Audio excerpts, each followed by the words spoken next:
Hello friends, thank you so much for your response. Your likes and subscriptions motivate us to add more videos. Let us taste the thoughtful motivation quote today.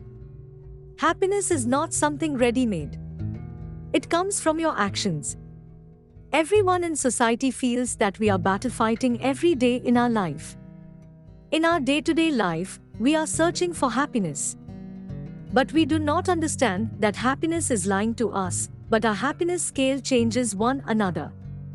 For example, if someone dreams of buying a bike, when he buys the bike, he will be the happiest person.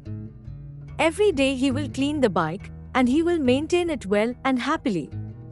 After 6 months, his happiness moves to the car, and now he focuses on happiness moving to the car, so he is not maintaining his bike happily. The moral is, if we are satisfied with what we have, we will be able to find happiness in our actions.